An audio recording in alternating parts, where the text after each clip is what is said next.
రేపెల్లుండి మాకు 5వ తారీఖు నాడు క్యాబినెట్ కూడా ఉంది కాబట్టి ఇలాంటివన్నీ కూడా ఒక నివేదిక రూపంలో నిన్న సీఎం గారు కూడా మమ్మల్ని జిల్లాల పర్యటన చేయమన్నప్పుడు మరి నేను ఆదిలాబాద్ ఇన్ఛార్జిగా ఉన్నా కాబట్టి అక్కడ రివ్యూ పెట్టుకుంటే రకరకాల సమస్యలు వచ్చినాయి.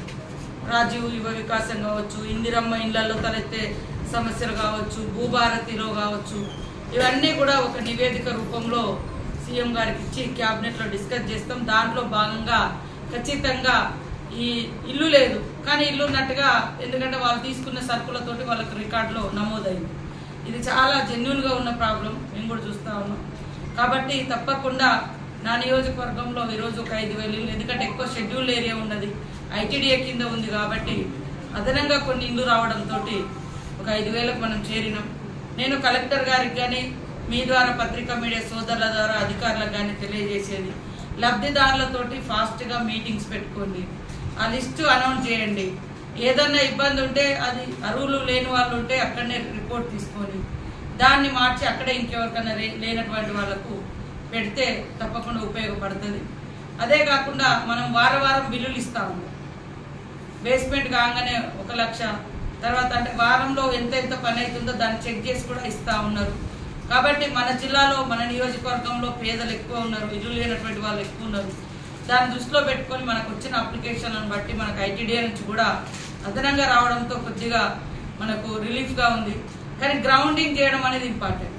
ఫాస్ట్గా మనం కట్టించుకుంటే గవర్నమెంట్ దగ్గర కూడా ఇప్పుడు ఇళ్ళ కోసం స్పెషల్గా ఫండ్ అలొకేషన్ చేసి పెట్టున్నారు కాబట్టి మన నియోజకవర్గంలో మన జిల్లాలో పేదలకు అందరికీ కూడా ఫట్ట డబ్బులు వచ్చేటట్టుగా మానిటరింగ్ చేయడానికి జిల్లా మండలానికి ఒకరిని బాధ్యతలను పెట్టండి. ఆ పీడీ అధికారులు ఏఈలు వాళ్ళే కాకుండా ఓవరాల్గా ఇంట్లో బిల్లులను అప్లోడ్ చేయడము, బిల్లులు ఇప్పించడము, ఆ ఇల్లులు కూడా ఫాస్ట్గా ప్రోగ్రెస్లోకి వచ్చేటట్టుగా అది కూడా ఏర్పాటు చేసుకుంది.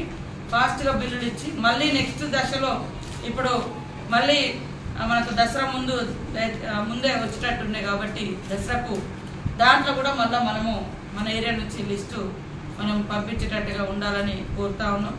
అదే కాకుండా జిల్లాలో కూడా అనేక అభివృద్ధి కార్యక్రమాలు కూడా ఇప్పుడు మనకు మినీ జాతర సక్సెస్ చేసుకున్నాం. ఇప్పుడు బిగ్ జాతర కూడా వస్తూ ఉంది. దానికోసం కూడా ఆల్రెడీ పోయిన బడ్జెట్లోనే 100 కోట్ల రూపాయలు కేటాయించి పెట్టడం జరిగింది. రేపు మన మెయిన్ మేడారం గురించి రివ్యూ కూడా పెట్టుకుంటాను. వచ్చినటువంటి అంచనాలు ఏమేమి చేయబోతున్నాం అనేది అధికారుల నుంచి కూడా తీసుకొని తొందరగా టెండర్ ప్రాసెస్ చేసుకొని మరి ఈసారి వర్క్స్ అన్ని కూడా ముందస్తుగానే కంప్లీట్ చేయడం జరుగుతుంది.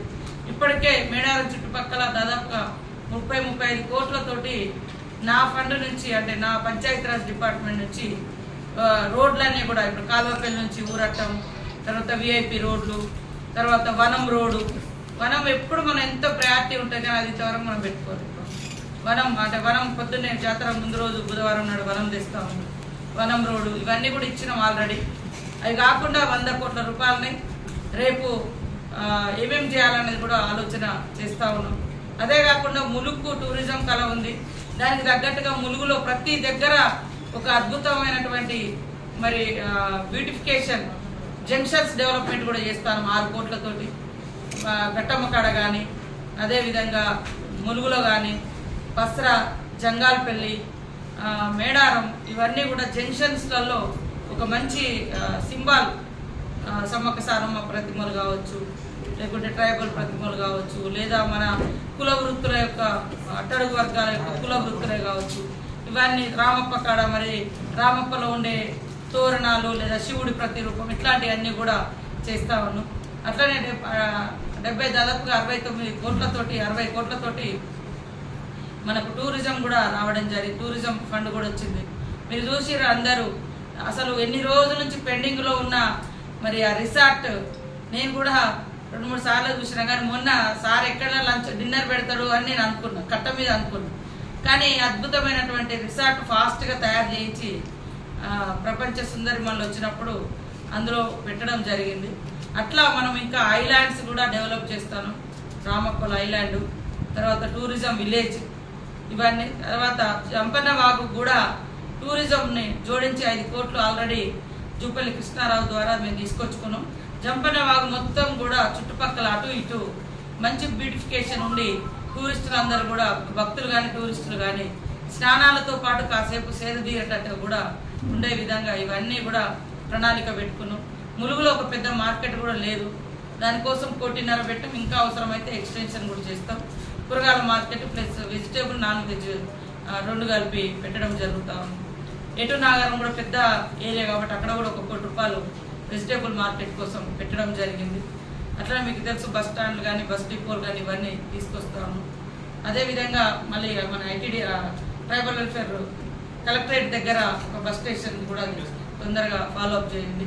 మీ అందరి సహకారంతో నా అభిప్రాయం నేను చెప్తా ఉన్నాను. మీ అందరు సహకరిస్తే ములుగులో ఇంటర్ కాలేజీ అది మనీ రోడ్డు మీద ఉండి పిల్లలు బస్ దిగినప్పుడు కూడా రకరకాల ఇబ్బంది అవుతుంది.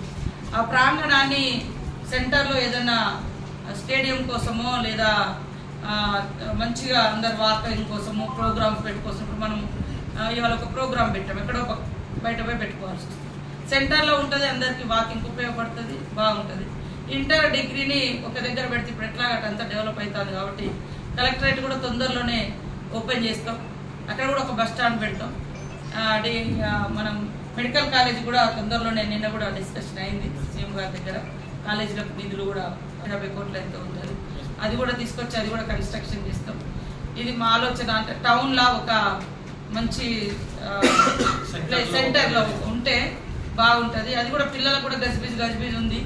అందులో ఇటు బిల్డింగ్స్ రోడ్ సైడ్ కొన్ని ఉంచి దేనికైనా వాడుకొని ఆ మధ్యలో అంతా నేను కూడా చూడలేదు. ఇప్పుడు ఒకసారి మనం కూడా ఫిజికల్గా వెరిఫై చేస్తే దాన్ని డెవలప్ చేస్తే బాగుంటుంది అనేది. అట్లనే పొద్దున్నే వాకింగ్ వచ్చే వాళ్ళకు కూడా ఇటొక మనం జిమ్ పెట్టినాం క్యాంప్ దగ్గర.